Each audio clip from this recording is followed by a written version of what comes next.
Hey team, want to take a few moments coming at you from one of my favorite places to be, which is out in the woods, and I want to talk about some event-oriented counseling. This is something I think we don't talk near about enough, and it's something that I've seen a lot of folks make so many mistakes on when they go to try to document on paper some non-conforming actions or activities that maybe our subordinates are making. As we get going, man, if you have questions, make sure you leave them down in the comments below so that we can continue to keep this conversation rolling. And don't forget to like and subscribe if you haven't already done so.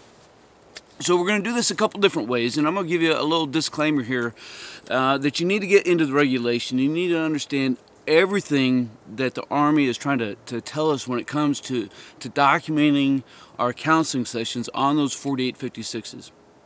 I'm going to throw out a couple standard questions, I think situational based, that I've asked people during promotion boards, and some of my peers have asked, as well as just some other little tidbits and nuggets that you can put in your kit bag. So one of the questions is, kind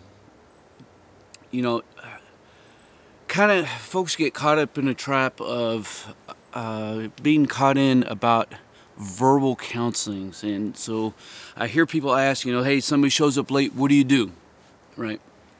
And, the soldier, the NCO says, well, I'm going to verbally counsel them and tell them what their discrepancy was. And that's great. And that's probably what happens 9 times out of 10. But the trap that you fall into is that when it happens again, what do you do? Well, so I'm going to put it on paper and tell them that this is the second time that they were late. And so I'm going to ask you, well, show me that first counseling. And you can't do it, right? Because it was verbal. It basically never happened. There's no record. There's no documentation. And so the first thing I'm going to tell you is, regardless of the situation, you need to consider documenting on a 4856, okay? I'm not telling, I'll just leave that there, right? Verbal counselings at the end of the day don't exist. And should you need to reference that again in the future, you can't do it because there's nothing to show, right? Does that make sense? So on a 4856, you get all your administrative data up top, who's being counseled, who's doing the counseling, the unit, the organization, the date. And then if it's a negative event-oriented counseling, which is what we're talking about here, then in that next block, what I need you to just put is event-oriented counseling. You don't have to go into detail there, and I would tell you, do not tell somebody what article that they violated, okay? If they were late, if they were disrespectful, if they were insubordinate, whatever the infraction is, don't try to list an article from the Uniform Code of Military Justice here, because here's why. When you do that, and let's say that counseling needs to go to legal for review, you're going to tie legal's hands on how they process this Article 15 packet, should it come to that, right? Or maybe it's even a course-martial. Because you're telling them right off the bat what they did and what could have happened based off those key points of discussion, right, that we're going to get into here in a second. You may end up tying the hands where you were either wrong on what on what article was violated, or there should have been other articles that were discussed. So you're not a legal dude, I'm not a legal dude.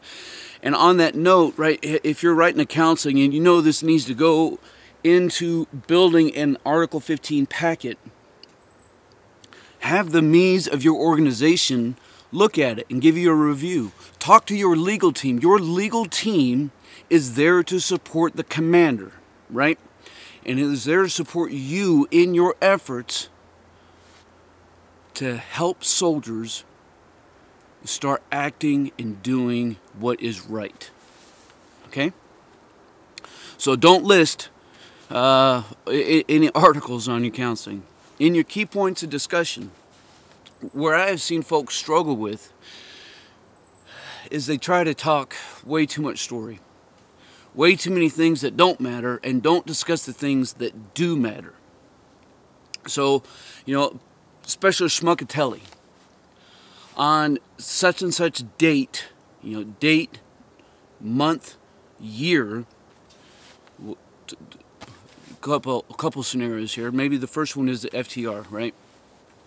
At 0630, you failed to report to an accountability formation at the specific location, whether we're talking about a PT formation, whether we're talking about at your company facility, whatever it is, a time and place that you knew was your appointed place and time to be, and you failed to do so. That really, as long as you're talking about the who, the what, the when, the where, right? The why is going to come from that service member, and you can put that in the key points of discussion. You can put it on the back. The soldier can put it in his remarks or her remarks, right? But when you start getting into talking story like, I called you, you said that you had a flat tire, and all, you're on the phone with your sister-in-law and all these other crazy things in here, it kind of muddles the water of those 4 W's that we have to talk about. Ultimately, that's the only things that matter, okay? Is discussing all those 5 or 4 W's, the who, what, when, where, and why. Or not the why, you don't need to talk about the why or the how. And you can, but so many times I've had to kick counselings back because people were going into way too many stories about things that don't even matter, right?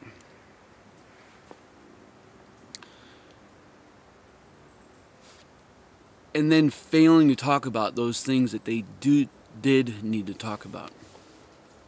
So be brief, don't be too bold, and get it done, right? Other event-oriented counselings, I've seen folks get counselings, like I'm sure you have. FTR is a big one. Insubordination or disrespect. And when we do things, like I've seen soldiers tell officers that fuck you, right? Or NCOs, just some crazy language and foul attitudes and all this type of thing. So it's okay in there, if you put a, quotation marks on such and such date at such and such time, you said, and I quote, go F yourself or whatever it is, right? It's okay if you have some foul language in there, as long as you're not talking foul to that person that's being counseled. Does that make sense? So you list all that out, and then, some other things that I've, showing up drunk for duty, failure to perform, different things of this nature. So just keep it simple. Keep it simple, right? Underneath that, you need to start talking about what's commonly referred to as the magic bullet statement. And it's not a requirement, all right? The Army does not tell you this is what you have to do, but you should do it. And your legal team is going to tell you that you have to do it. It's not an Army requirement. So basically what we're trying to tell, and there's no one size fits all magic bullet statement. Doesn't exist. But what we're trying to tell somebody is that if these sorts of actions or activities are continued, here's what could happen, right? You could end up being separated. You could face an Article 15. You could be barred. You could lose education benefits. You could be separated, as we discussed. You need to turn your life and your actions around. Start living the soldier's creed and the Army values. Does that make sense? Like, you can find all kinds of examples, and they're all mostly pretty good. A soldier Doesn't necessarily need to initial anything there, but you can. And if you have a place for an initial, you need to make sure that the soldier initials it. On the back side, you go over your plan of action, and here's where folks get hemmed up a little bit too. Say a soldier showed up late, and your plan of action is that soldier's going to report to your CQ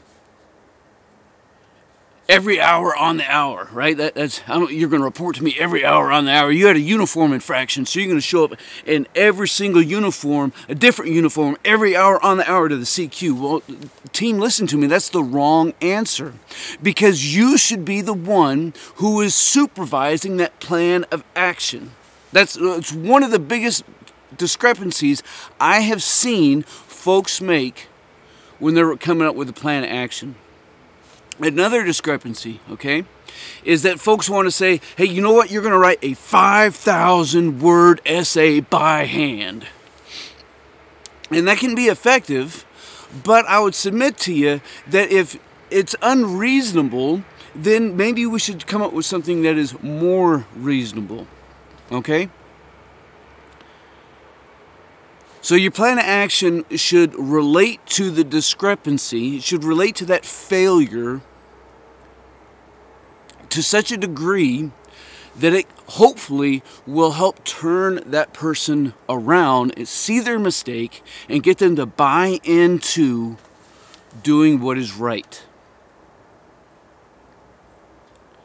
So doing things like writing an essay, that can be beneficial, and it's easy enough to do. It could be by hand, it could be typed. Give enough time for it to be done correctly. You may even have a person do some research on a particular regulation, or cite a regulation, or cite a paragraph in a regulation, so that they understand what the Army is trying to say and how what they did violated what the Army is telling us to do. It could be given a class, right? Classes are great. Hey, I'm going to give you 2 weeks to prepare a 5-minute class, 10-minute class on X, Y, or Z. That's a great one too. Reporting, maybe it was a uniform infraction. You're going to report to me, right? You're going to show up 15 minutes early to a formation and meet me, not anybody else. I will supervise the plan of action. Go over anything else that needs to happen from that service member, and in some cases, you can get their buy-in, right? Depending on the level of the infraction and what we're talking about, having somebody come up with a part of or buying into and agreeing on a plan of action, man, once you do that, and when we get down talking about the very bottom section of that second page, it's money. So you list all this, and then there's an opportunity for a soldier to list out anything that they would like to say. They can agree or disagree to the information listed above. Now, that is not just administrative data that a service member is agreeing to. You're really talking about the key points of discussion and the plan of action, right? It's not a freaking NCOER. Did what happened happen? When a service member says, I agree with the information listed above, they are saying that what happened actually happened, and I'm buying into the plan of action. I'm going to do it. They can circle whatever they want. And I tell you, get your emotions out of this counseling session. It's okay to be passionate, but when you become overly emotional, when you're giving this counseling, that's when things start to go sideways. That's one of the times when things start to go sideways. So you sit there, and have them, give them the opportunity to list anything out that they may feel may be incorrect. That's okay. They could say no, and that doesn't invalidate the counseling, so long as you're right.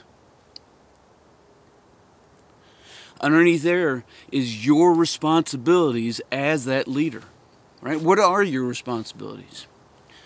To supervise the plan of action, to provide a copy of the counseling to the service member, to continue to enforce the standard, to forward to the commander for action, whatever it is, right? And let's go back. If you do want to, recommend for an Article 15, simple plan of action, forward to the commander for action. Because if you tell a service member that I want you to write this essay, I want you to prepare for this inspection, I want you to prepare for this class, whatever it is, and then I'm going to forward to the commander for a plan of action, or for action for Article 15 or something like this. Well, gents, that's not how this works. It's not double jeopardy, because as NCOs, we cannot punish a soldier. That's one of the phrases we need to keep out from the counseling altogether. You cannot, as a non-commissioned officer, punish a soldier. You can provide corrective training and corrective action, but we cannot punish. Hope that makes sense. So if you want to send to the commander for Article 15, then your plan of action is forward to the commander for action. Your responsibility, provide a copy of that counseling to the service member. Keep that service member informed. Things of this nature, right? So you have all your responsibilities, we sign, we date it. Now, if you had a plan of action that was going into something that you wanted them to do, right? Again, whether it was a teaching class, writing an essay, whatever it is, when it's done, what you need to do is make sure you close out that counseling, right? Did that plan of action work? It's okay if it did, that's awesome, right? If it didn't, you just annotate there. Let's say you had your plan of action was somebody's going to show up 15 minutes early for a week. And on Monday they did, on Tuesday they didn't, on Wednesday, Thursday, Friday they did. Then that's what you say. But ultimately, is the service member going to keep doing what they were doing? Was it effective? And if the plans of action that you're coming up with are not effective, consider coming up with new types of plans of action, right? Going back to plans of action, talking about folks showing up early, which can be a good one for, maybe somebody who's FTR. But if you're going to say show up 15 minutes early and you don't set a time limit, a duration, you're setting yourself up for failure. Because when can you close it out? If you tell somebody to show up 15 minutes early 5 times a day, right? You want to do 5 days with them for 3 weeks or for a month, man, you're never going to close this counseling out. Keep things short and concise. Be specific. Make sure that your plans of action are attainable and achievable, right? That somebody can actually get on with it. Once that's done, you put it back into their counseling packet and you go on. Hopefully you don't have any issues from there. If you do, then you break out another 4856 and you go from there. Now, truth be told, depending on the level of the infraction, all you need is one Article 15 for, or one counseling for an Article 15. If it's something like an FTR, although you could, I would strongly discourage it, because what you want to do as a non-commissioned officer is help rehabilitate and reform that mindset that your service member has. And just jumping the gun into an Article 15, odds are that's not going to get you where you need to go. So I hope, team, I hope that was helpful. The conversation was helpful. We can do some more on this. We'll talk about some Article 15s, maybe some other types of counselings that are out there that we can get into. Again, if you have some Questions, comments, concerns, man, drop them down in the comments below. That way we can continue to keep this conversation rolling so that we can master our craft. Team, I appreciate all you guys, man. You stay out there, you keep grinding, and you stay stoked.